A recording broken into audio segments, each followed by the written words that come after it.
Welcome to the Courage Never Quits podcast, where members of the West Point class of 1986 tell their stories.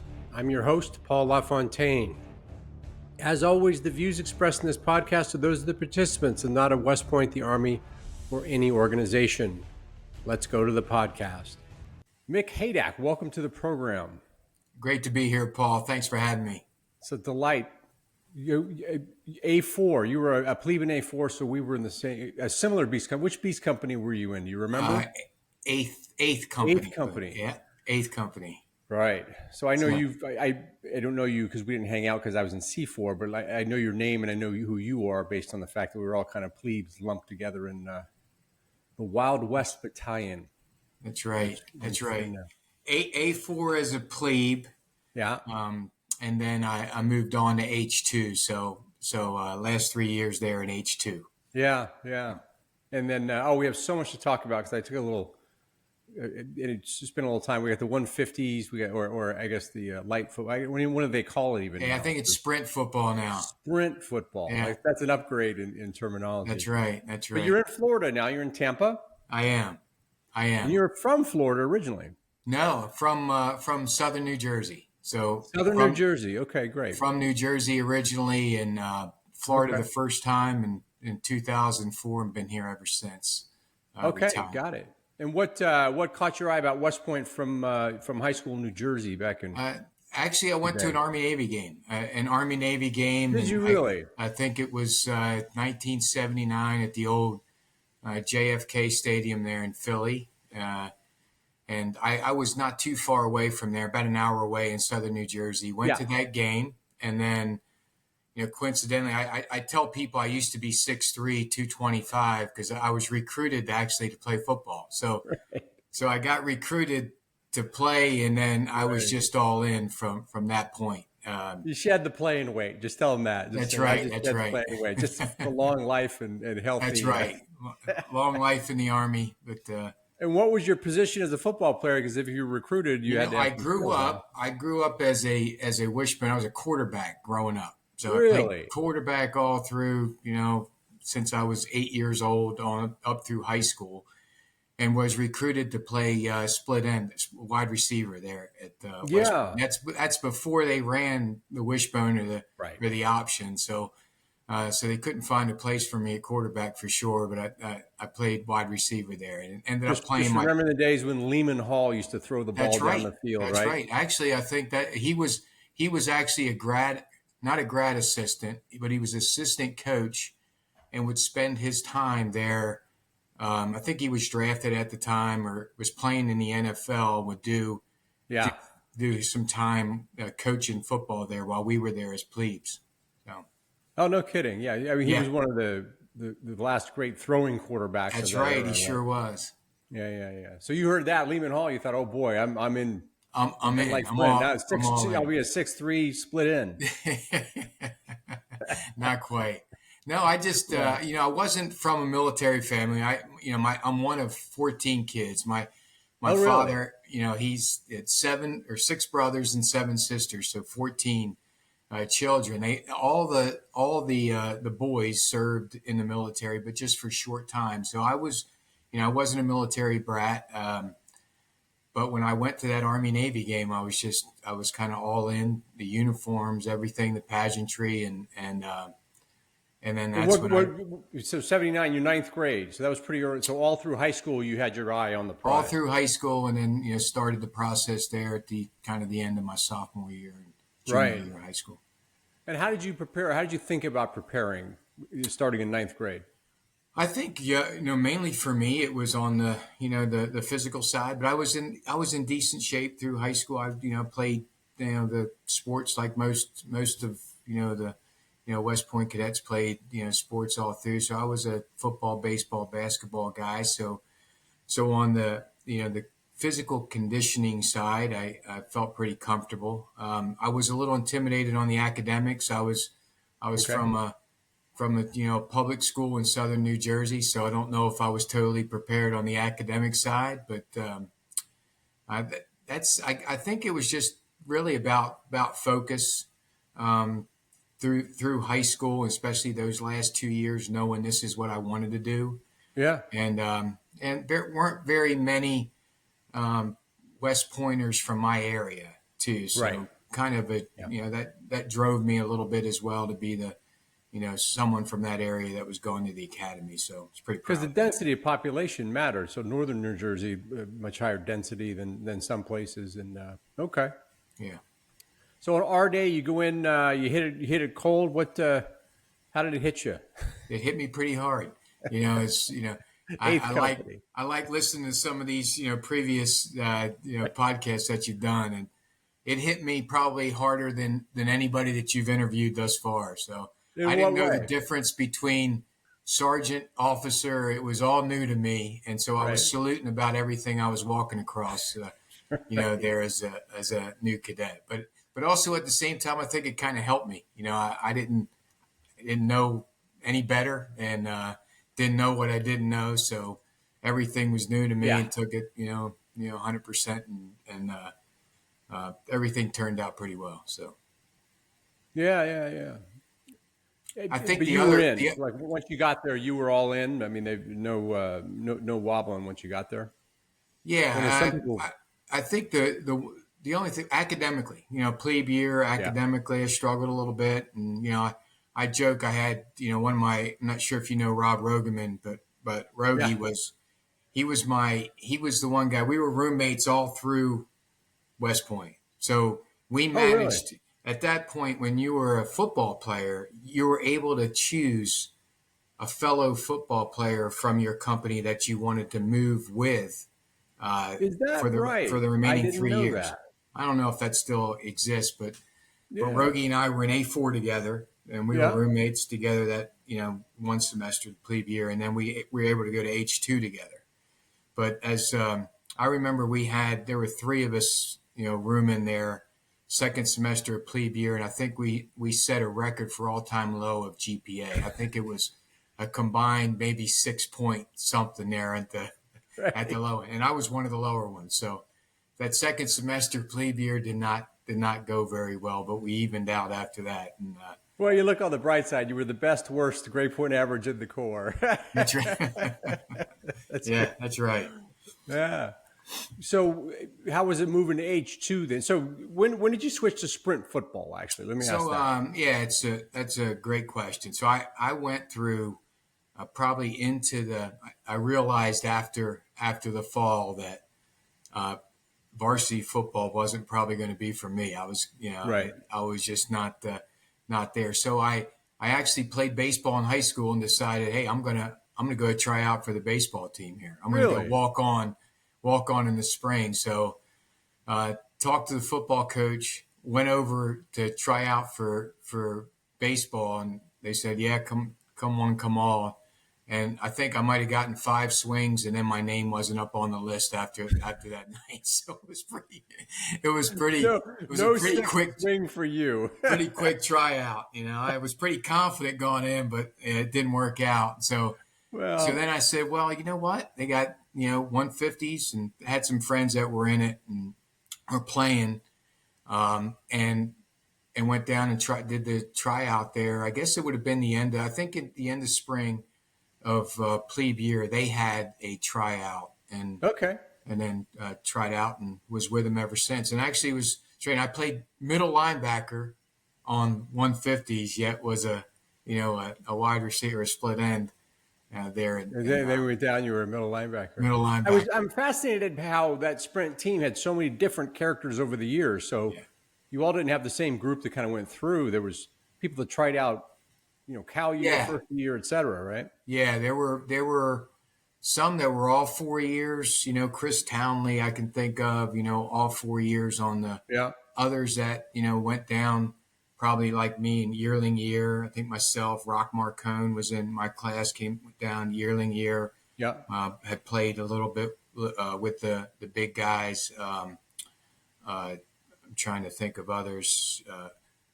Mike Well, Barbie, I Tater and think RD RD and joined us a little later. I yeah. believe Mike Barbie joined a little later. Yeah. I think Tater was right from the get go. He was Yeah. all 4 years. So yeah, and then I know we had some others that were on No, it either played wide receiver, or we had one of the quarterbacks from the big team ended up coming down to play 150s there. Um, Yeah, yeah. so yeah, it was And you played it all was 4 years. excuse me. You played all 4 years. I played 3 years. So 3 years. first year was with the big team, and then my Got it. yearling year through first year was with the 150. So So you were dedicated. You were going to play sports at somewhere. I mean, you were. yeah, That's I was and like I said earlier, I played football, baseball, basketball from the time I was 8 years old, and that was sort of the routine. There was really never a break growing up, and so very conditioned to do that. Conditioned yeah, up yeah, at yeah. West Point. Totally Yeah, get so it. that was good. And then, so in terms of academics, not your favorite side of the academy. What did you end up tracking into? I was a European studies guy. So Ah, that was that's what I ended up concentrating in. Didn't major. I went there thinking math, science, and engineering side. I think I took my first physics class and realized that's not going to be for me. right. Transitioned quickly over to the humanities public affairs side. And that's where I kind of tracked. But European studies is very specific. What was it about that caught your eye? It was German.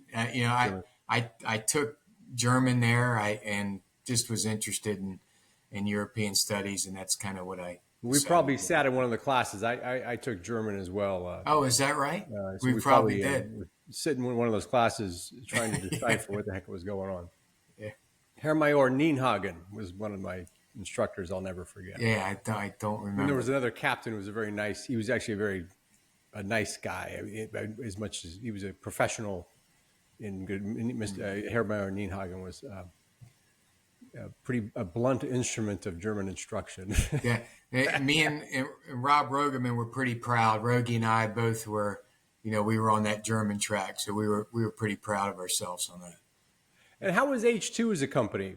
I know the Great, Wild West Battalion was a certain style, but we were plebes. But how was it fitting into H2? great company, great a bunch of fellow cadets. We're still, all very close and have our chat groups and Yeah. other things. But hey, I'm sure you're, Rogie, who I mentioned, Jim Morris, Steve Whitmarsh, Rich McAdams, Jerry Yeah. Schwartz. I mean, Kurt Yeah. Yeah. Gutierrez. We had a great range of folks. Everybody got along well, and still are in contact today. So great Yeah. company. Cheese Dog and I texted. We were MI officers together at Fort Stewart and went to OBC together. So Oh, okay, a yeah. few Cheese Dog stories. But I think everybody has a Cheese Dog story. Everybody does, yeah. I, He I borrowed refuses to I come. borrowed his car a few times, leaving West Point. There you So go. yeah, great guy. So, and he's That's a good kind of group. local. I'm from, again, Southern New Jersey. Hmm. So Cheese was from Philadelphia, and Yeah. actually my dad knew Jim before I did, because Jim used to write as a high school kid, used to write for the Philadelphia Inquirer in the sports Is page. that right? And so my dad knew him as when he was a journalist there with the Inquirer, because he kind of read it every So day. your So dad was a journalist and he knew no, of your no, no. kid. My dad just he just read the Inquirer, Well, he just read the Inquirer and said, "Hey, read the Philadelphia paper every day, and there was this Jim Morris as a young kid that was writing in it. So well, Cheese Dog doesn't let on too much about that story, yeah, he doesn't let on to much, but he's a pretty but he does he's let on." that's right, that's right. I love it. I love it. What?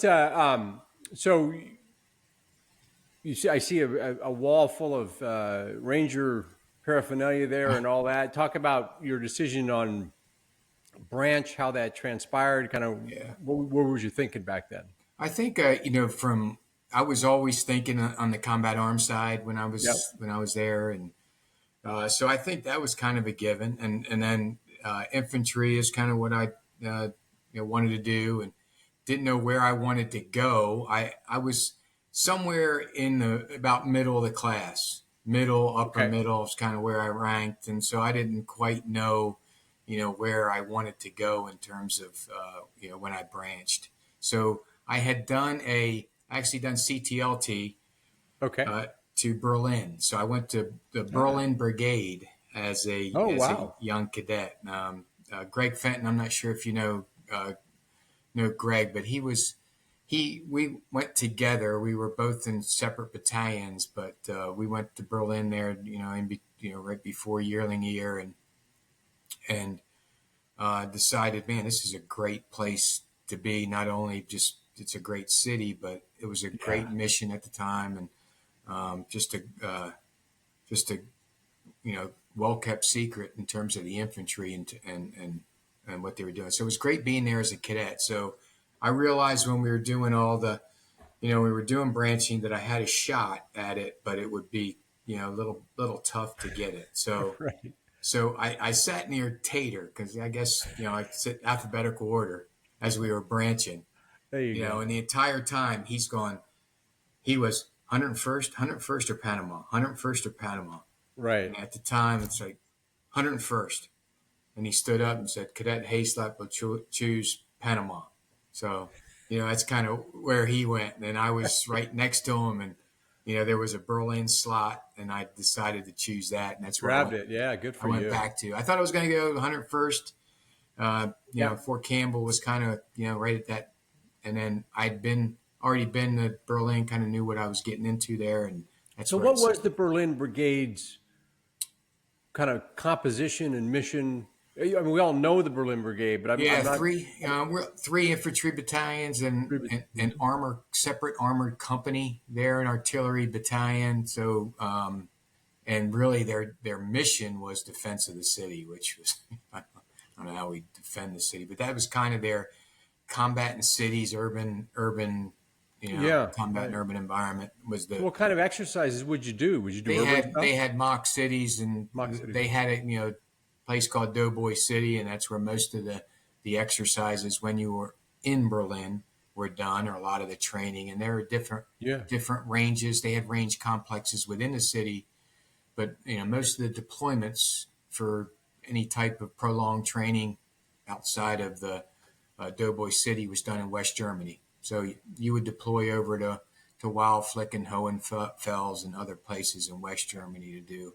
No, that was 87 when we arrived. So that was the wall hadn't come down. What Yeah, was that well, like? yeah, that was an interesting time. So I was there Yeah. when as it transitioned. So at a point where to go into East Berlin, you go through Checkpoint Charlie. You're in uniform. You take your name tag off, and Yeah. the whole works. Into Checkpoint Charlie, and you could take a day pass basically to go in on orders. It was kind of restricted, but you could do it on the weekend or on Right. a day if you wanted to do it. So it was that strict through Checkpoint Charlie, in for a few hours at a time, go eat and back to the time. By the time I left, I remember riding my bike through Checkpoint Charlie with nothing into East Berlin. So Right. just The to, wall. What year did you? So you were there through the so I wall was there coming down. through the time the wall came down December of '90, and I left in December of And '9 boy, when we December talk about '89. the wall coming down, you were right where the wall was coming down. I mean, that was Yeah, all the yeah. So yeah. we were actually in Doughboy City in that training area the night that it did, the wall came down. And we knew Okay. something we could kind of hear because we were on the border. That was right on the border. We could hear over loudspeakers, and we Yeah. could hear things going on. And then as we drove in back to the barracks the next day, we knew, with all the traffic that something had happened, and then realized what had happened in the course of the evening. So over that next 6 months, that was December of '89. I left in July, August of '90, Yep. just a complete transition. So, and I haven't been back out. I haven't been back. There were a few times while I was in that I was supposed to go just on a deployment or at least be close to it where I could get over. I never made it back. So I've always wanted to get back there to Berlin. It's a great city. It's much changed. I guarantee you. I Oh spent yeah. a Oh fair yeah. bit of time there for business, and it's much changed. Yeah. Oh, I bet. They've I bet. rebuilt all that. On the eastern side of the eastern side just rebuilt, and then they put a lot of technology companies trying to bolster Oh, the eastern okay. side of the city on there. So it's Yeah. interesting little technology parks, etc. But yeah, so Berlin as a cadet and then Berlin as a lieutenant. How did your perspective change in that just that little bit of time between those two assignments? Much different as a lieutenant, obviously, Sure. than as a cadet. As you know, I have one story as a cadet. This is kind of Yeah. interesting. When I was there um, as a cadet, we went to one of the ranges there locally, and the platoon that I was shadowing was doing a live fire through it was a live fire in a tire house. So it's a Uh-huh. kind of a urban site. So it's a tire house. They were doing kind of blank fire iteration a few times first, and then I was shadowing the OIC of the range, and then they do a live go as they went through. So I'm shadowing the safety officer there, the Right. platoon leader, and one of the young soldiers ends up throwing a live grenade into a room, and it bounces off the far wall, and I'm kind of stuck in a long hallway with nowhere. I look to my left, and there's really nothing but hallway there.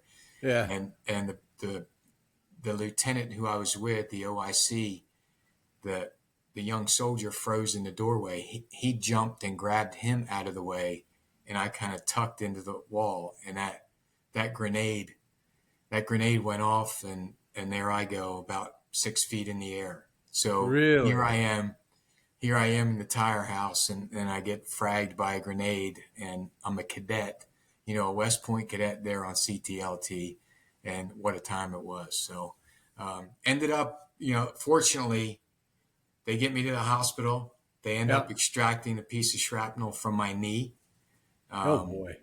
and nothing, no issues since, with Good that. for you. Yeah. So, and the Yeah. strangest thing is that you would think that I would be kind of locked up in front of the superintendent or something when I got back to school. Is I don't know if anybody ever even spoke to me about it when I got back to Is West Point. that right? So Obviously, everyone knew, but yeah, I don't know how that ever flowed. I didn't ask many questions. I got home from that CTLT assignment.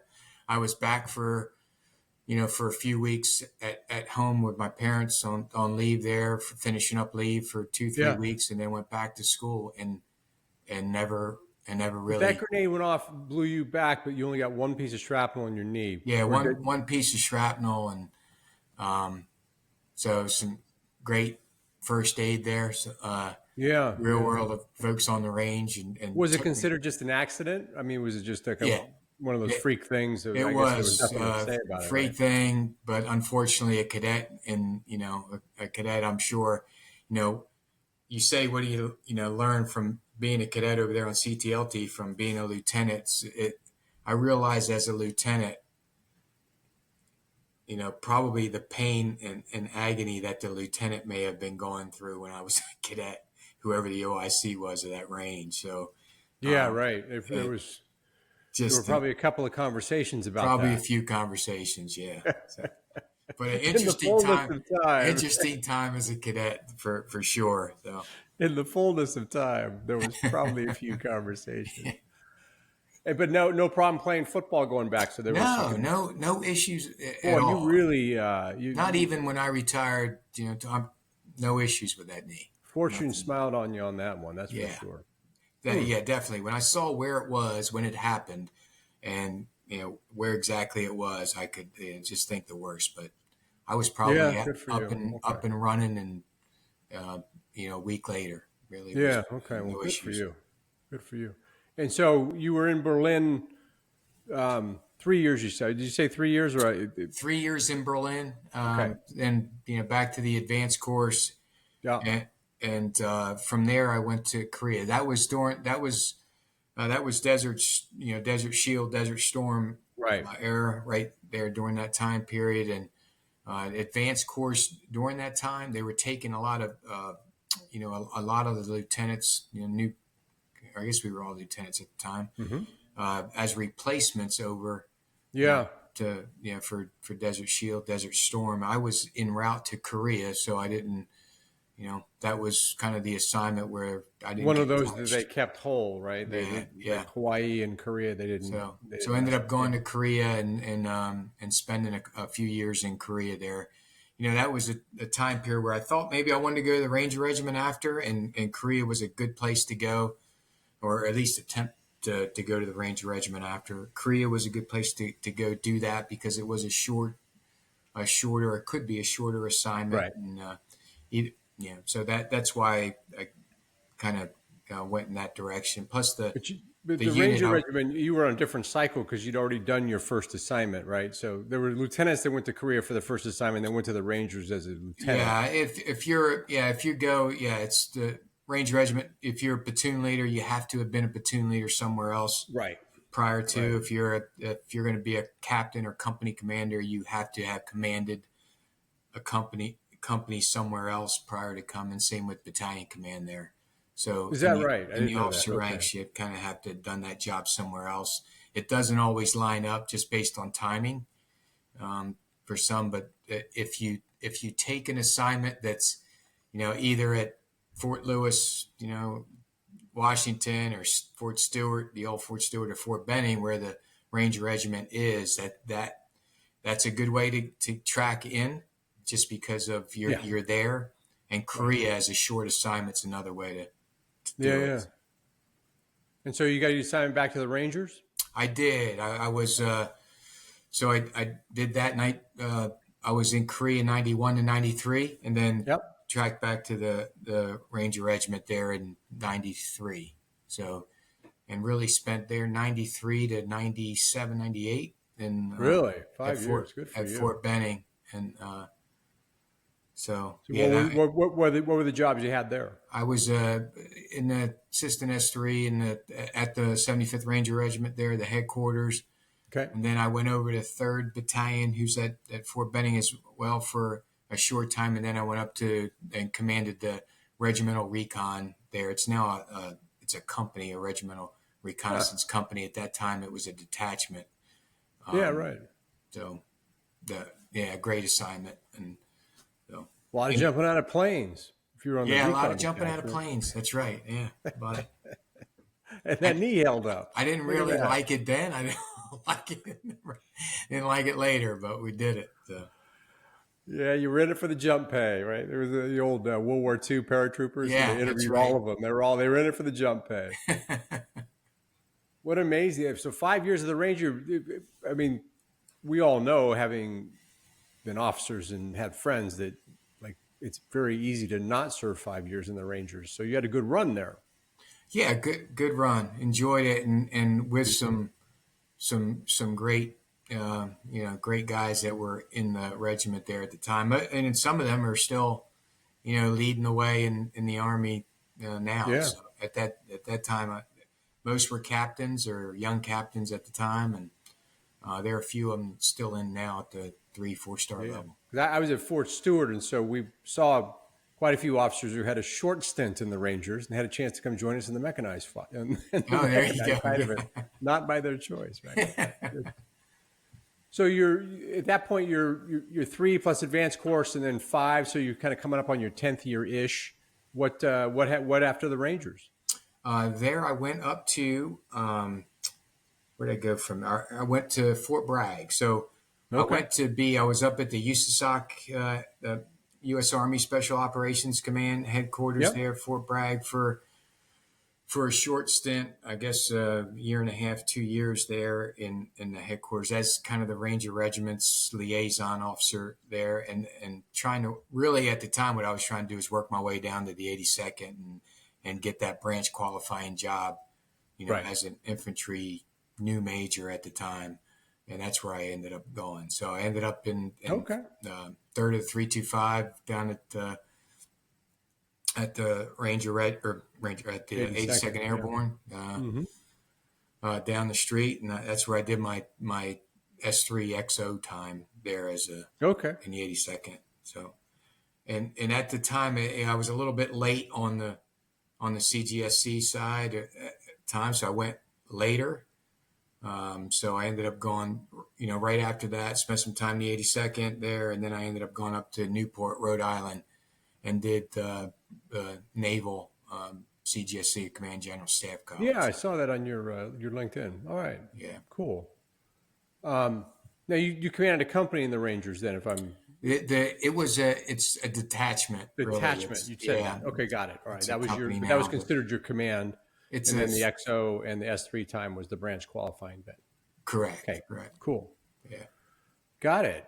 And then, so at that point, had you tracked into special operations of some sort? Is that what did you stay in that track the rest of your career? No, it was really I was an infantry officer, so the Okay. special operations track was, it was a period of time, I guess probably 6 to 7 years there midway, Okay.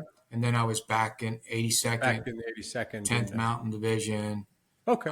and that's kind of where, and then my last assignment was as a professor of military science at Florida Southern College. That's how I ended up in Florida. My Really? my last How did assignment that was, transpire? I was in Afghanistan at the time. So I was in Okay. Afghanistan, and I was actually on my way in, relieving a brigade XO from the 82nd. I was in 10th Mountain at the time, and Yeah. he was online, and he was doing this application, and we started talking, and that's what he's doing, an application for the professor or PMS jobs at Huh. and I kind of looked at it, and he said, timing wise, you'd probably be at at that time. It was battalion command time. I was on the alternate list as a battalion commander, and Uh-huh. thought, I got a year in Afghanistan here. Let me do this, and so I'm prepped on the other end if things don't play out, Right. or as it turned out, I think it played out for the best. The way it worked out, but. Yeah. So that's where I applied for it while I was deployed, got everything in, and ended up over there where I think I got a letter and it said, "Hey, you've been accepted as a professor of military science at Florida Southern College in Lakeland, Florida." So, No kidding. stupid me decides I'm going to write back and say, "Hey, I really want to get to like Florida State or one of these big football schools, man. That's where I really want, I really want to go." And that wasn't, a great strategy. It was a technique, but not the It right was a technique. technique, but not a Not strategy. the right technique. So I quickly got a note back as probably the quickest note that the '06 on the other end ever sent, and said, Yeah. pretty much, hey, be happy with what you get, or there are plenty others that would love to go to Lakeland, Florida to do this. So So was the just because I don't have the background on it. So this was an Army assignment. So basically the Army was sending you there as a professor. that's an Army So you were assignment every. basically asking the assignments group, "Hey, can I get another college?" And they said, "No, just go to Florida and enjoy." Right. It's an Which was Army. nice of them. They could have really, they could have sent They you to, could have. They could have you as know, soon as they got that, because I'm sure there are plenty of applicants, and right. when they do the board, and they could have just went right down to the next one. But it was If I were to actually mention another state as something not as good as Florida, then I would be insulting that state. So we'll say another place. that's right. That's So, right. although Lakeland, Florida is not bad. That's It good. was it was great. I'd never been to Florida at the time, so I didn't know.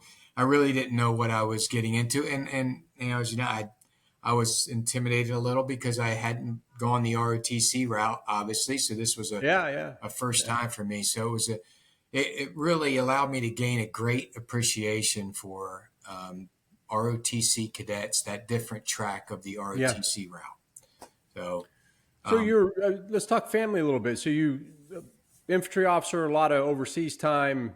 It sounds like with yes. Afghanistan, obviously unaccompanied. How did the family situation develop over that time? So I was married uh, in '97. So I was at Fort Benning Okay. there, and met my ex-wife at the time there at Uh huh. or ex-wife then Sure. there at Fort Benning. We were married, had two beautiful children in '98 and 2000. So my daughter was born in '98, Brittany, Hmm. son in 2000, Okay. Michael, and was then married here 5 years ago to my beautiful wife Rhonda, and took on her a new son, so another stepson who's 25, same age as my son. He's a lieutenant, an Yeah. engineer lieutenant at Fort Stewart now Oh, in okay. the Army. He's at Fort Stewart as an engineer lieutenant, deployed to the border in San Diego. Now I'm not sure if I call that a deployment, but that's what he refers to it as. These days it is. So yeah, so he calls and he's at a San Diego Padres game on Right. deployment, and I can't understand it. So I'm Right. trying to understand. I was just But talking to Jim Baumgartner. He's down in Chula Vista. So if he looks out his windows and sees your son out there camped in his backyard, that's just part of the deployment. yeah. So yeah, I've got a 27-year-old, beautiful 27-year-old daughter, Yeah. and two 25-year-old sons. And one's in the medical device industry now. My daughter's a nurse. She's a registered nurse. Son in the medical device industry, and then obviously my son, who's the engineer lieutenant in the Army, and then I've got a granddaughter here from my daughter's baby, who's 6 months old. So, and that's there you go. blessing. Well, that'll keep you busy. And they're located in Florida. Both here, both Granddaughter. Okay, yeah, there you go. daughter, granddaughter. I don't need to. A couple I don't need miles to ask what away. you do on a lot of weekends. There's a lot of your weekends. There you awesome. go. Cool. So what? So you finished the professor of military science, and was that that's when you decided to step out? Yes, I did.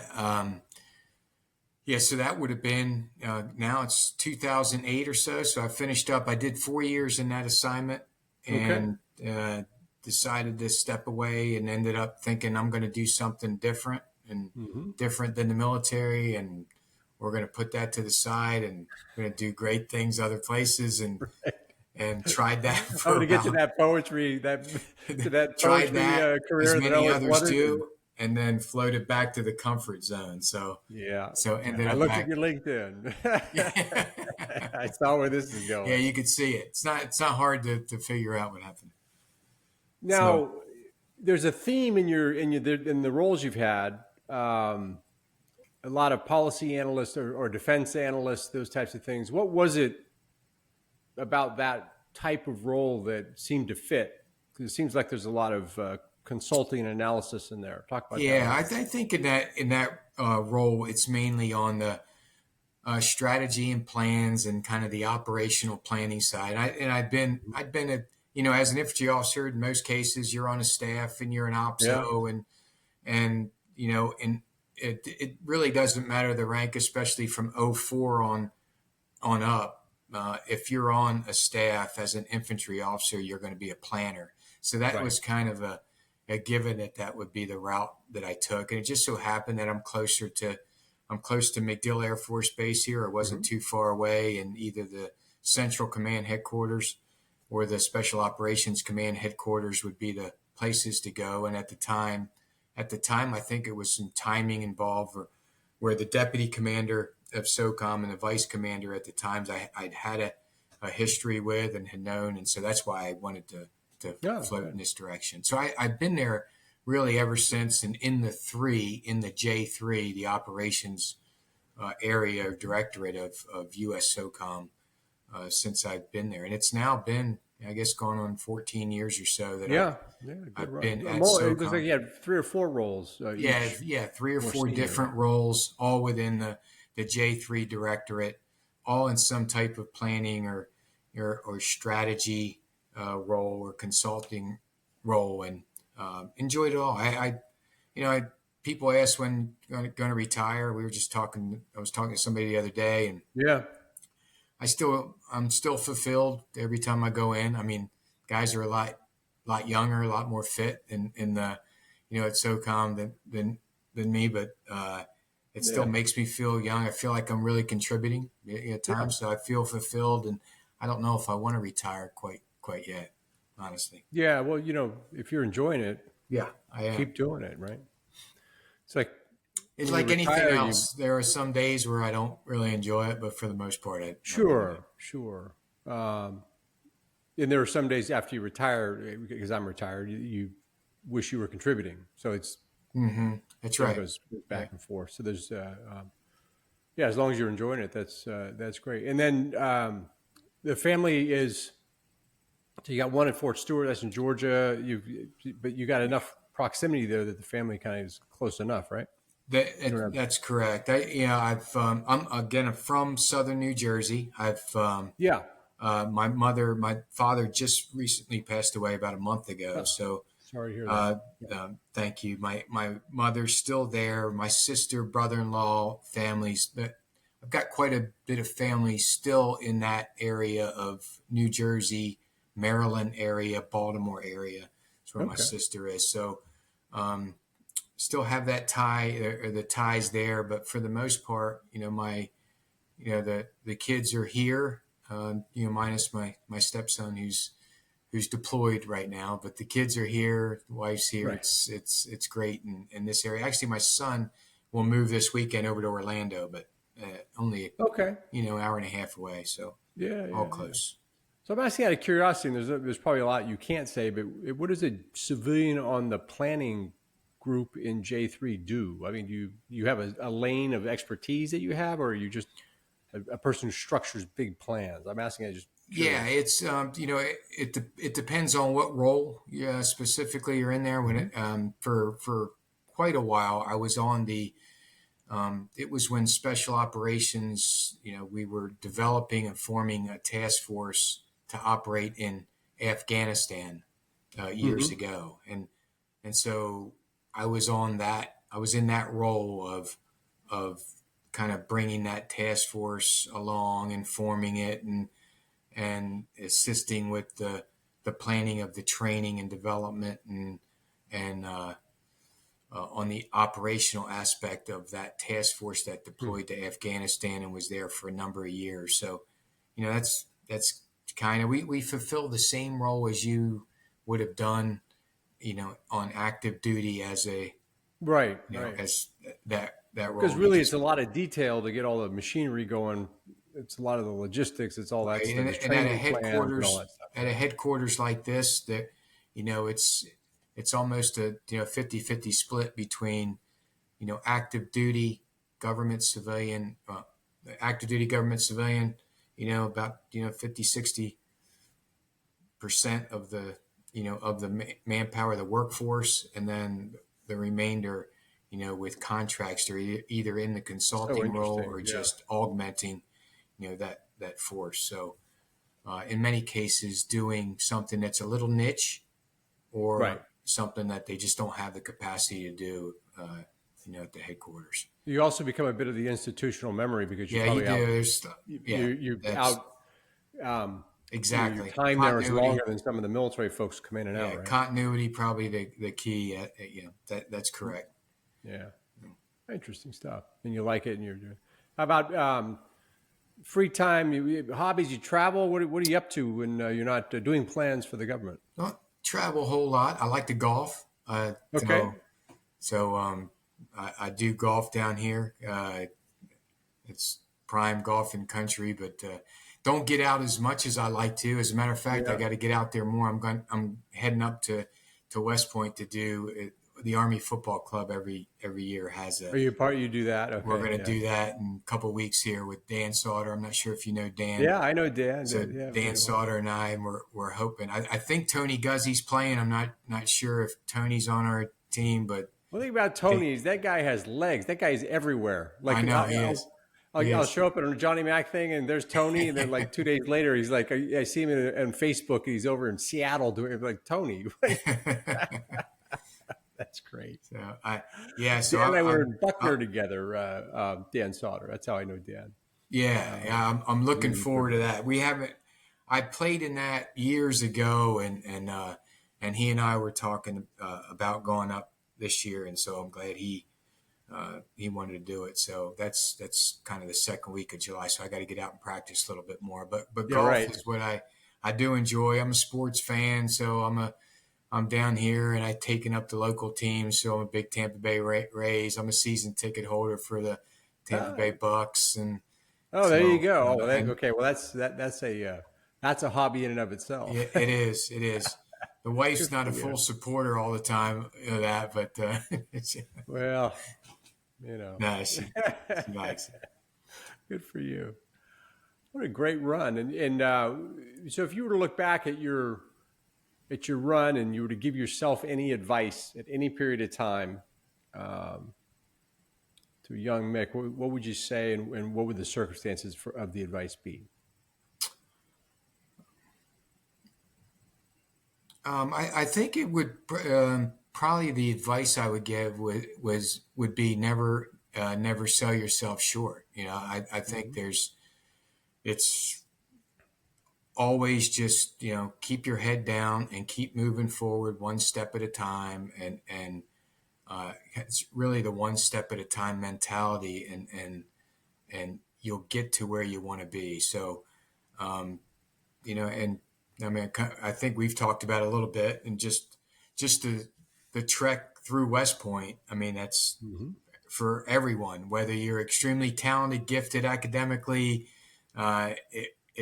It's really one step at a time because there are challenges met each and every day. So um, take it, take that mentality where it's one step at a time, and you'll get to where you want to be. I think is extremely important, and always be confident that you can get to where you want to be, and don't ever sell yourself short. So I think there were definitely times at the academy and after where there's there's a lot of talent, and wasn't sure that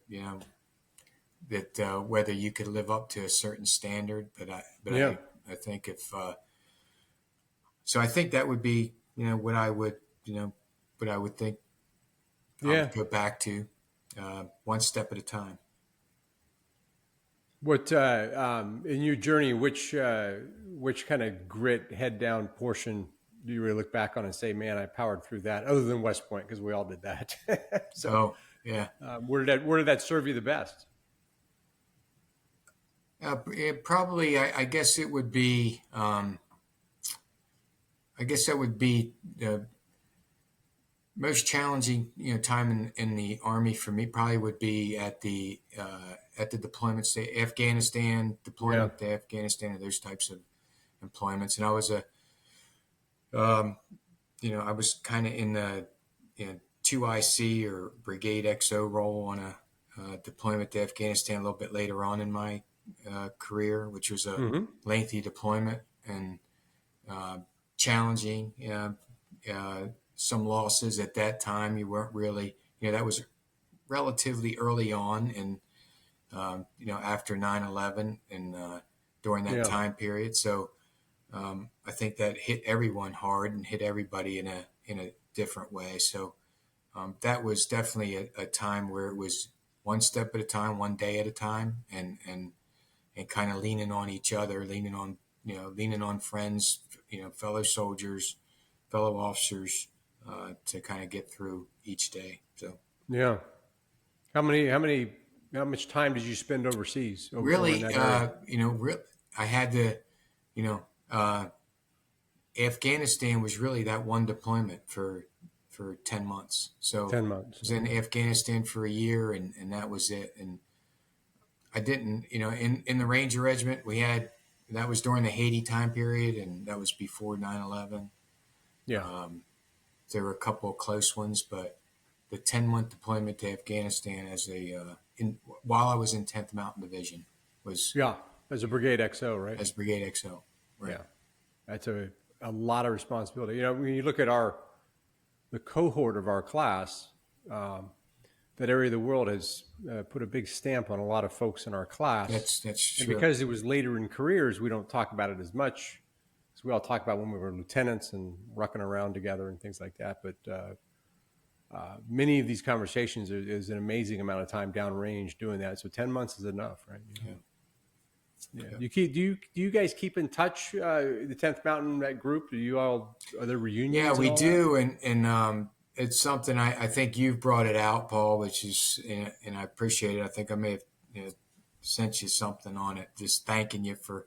But I've heard trying to reconnect or Yeah. maintain that connection because I haven't been very good at it. And, even friends from high school. I haven't been very good at it. And, early on, classmates from West Point haven't been very good at it. But we've had a few, fortunately in our company, a few folks from H2 that make sure they stay on it and maintain the chat groups and try to keep us together. So that I'm very thankful for that. And I'm trying to do better. That was a resolution this year. And I think I'm going to try to do better. And I made an effort to try to do it. But, it's something that I think is really important. That's right. And I think others have brought it up here on this, on this opportunity with you earlier. And I think Tater brought it up, and I heard, Danny Schaefer bring it up. It's great to try to reconnect. If I had the opportunity to do a little bit better at that, maybe I would have been better at staying connected with classmates, because it's always great to catch up, and it's kind of easy to miss those Army-Navy games or those opportunities, but when you do it and when you go, man, I'm always really Because what's great with the technology, and then with our stage of life, is there's a lot of little opportunities now versus, used to be you'd have to take a train from Atlanta to That's right. the Army-Navy game for one thing, but now there's many reunions are quite in fashion now. So small ones like your H2 folks, if they all got together, or I think G1 folks just got together, and it just mini reunions, small, the golf outings, those kinds of things are because they're driven by text and technology. So I think we have an advantage at this stage of life. We can get together more tactically that way. So lots of opportunities. Yeah. Cool. Is there any story that we have not told that you, as you were thinking about this, you said, I want to make sure I tell the one about the time that Cheese Dog in the laundry rack? Not a, I guess there is one. It's got Cheese Dog in it, but it's not directly. Those are always the best kind of stories. To him, but there was a time we used to my mom. I was only 3 hours away from West Point, so I was, had that kind of the second home for many a cadet. So I would, 3 hours. Sometimes I wouldn't even have a weekend, and either Rogie or somebody else would head down to stay with my parents for the weekend when I wasn't even there. Yeah, go out with my friends from high school, and when I'm not even there. So it was that kind of relationship. But there was a weekend where, Cheese Dog had a car stashed, of course, not far from West Point there. I guess it would have been, that was yearling year, or Cal year. So he had a car close by, but I was able to borrow his Firebird, brand new black Firebird, by the way, and take that home with me. So I think Rogie came with me. Yeah. And we used to, we had a party, at a graduation time period down with my parents hosted for a bunch of cadets, and Jim ended up coming down, but he came down later, and I had his vehicle. I'm not sure how that all worked out, but we pulled up to, there was somebody with me whose, I think, girlfriend lived in Staten Island at the time. And we ran into the house to show her this brand new Firebird that I was cruising around in, driving down. And as we went in the house to have her look out the window, the vehicle was missing. And so I quickly ran out. I think it was Rogie, and I can't remember who else, and the girl. We ran out to look for the vehicle, and I had not taken it out of gear, and it had rolled down the street and perfectly in sideways into a driveway. And it was in great condition. So I'm looking all around. I'm thinking, oh my God, I can't believe it. But I say that, so I never told him. He never found out till I think it was probably 8 to 10 years later. We finally, I think it was Rogie or somebody. So that grenade in that tire house was the second luckiest thing you had. Yeah, that's right. Wrecked Cheese's car. But yeah, that's right. But I say that we ended up going down to a party that my parents had planned for us, right?